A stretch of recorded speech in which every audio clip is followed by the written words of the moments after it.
Yo, thank you for joining me on this Friday morning. So, listen, before I go on, welcome to the channel. If you enjoy our videos, please go and subscribe, give us a like, give us a comment, bump us up the YouTube rankings. Our channel is about insolvency in the UK, and we give videos out there to help you understand the absolute minefield that UK insolvency can be. So today's video, basically, it's titled, "My business might not survive when the furlough scheme ends," because at the end of this month, 31st of September, the final bit of support from the UK government stops. Now, a lot of people have had the staff's wages have been pretty much paid since the start of the pandemic. What are they going to do now? Now, I've been having inquiries over the last few weeks about businesses that are business owners that are worried about what they are going to do when it comes to October. There's going to be some tough decisions made. There's going to be tough decisions made about staff. There's going to be tough decisions made about companies' futures. So I'm just going to give you a few options today, because that's the key thing. Even when the proverbial is hitting the fan, you have options. And I hope that the video sort of sparks a couple of ideas. And I'm going to be very broad brushstroke as well. So, if you want more advice on specifics about what I'm saying, get in touch with me.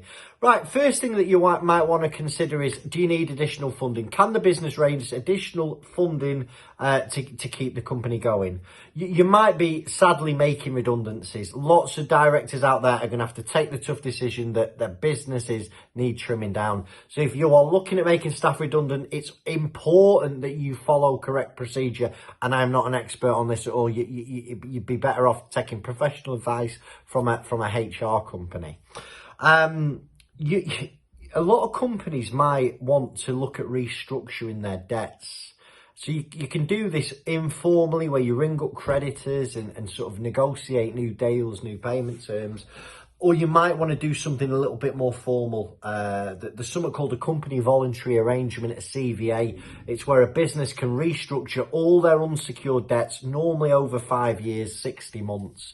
And it gives you breathing space to continue to get and try and get back on track. Listen, I've given that real broad brushstrokes there. There's a lot involved in a CVA, but it is possible for certain people.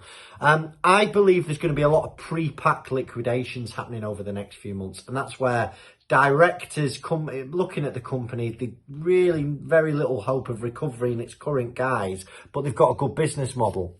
So what a pre-pack liquidation is where a director, normally the same director, sets up a new company with a different name, and it agrees to buy the assets of the old company, and it starts again debt-free. And also at that point, you can make staff redundant from the old company, or you could bring them over to the new company. Now, I get a lot of people asking me, "Listen, Chris, I owe lots of money in redundancy to my staff and my business can't afford to pay them." Well, that's a sign that the business is obviously clearly insolvent. If you go into liquidation, your staff will still be able to claim their statutory redundancy payments from the redundancy payments office at the government. Okay, so it's important to understand that. I think we're also gonna see sadly a lot of businesses just shut the doors. They've come to the end of the line. There's no hope of recovery, and a voluntary liquidation would bring an end to that company.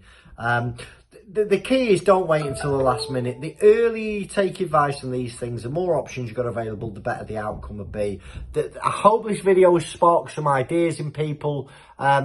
Anything you need to know, please get in touch with us. Chris, have a lovely weekend. All the best. Bye-bye.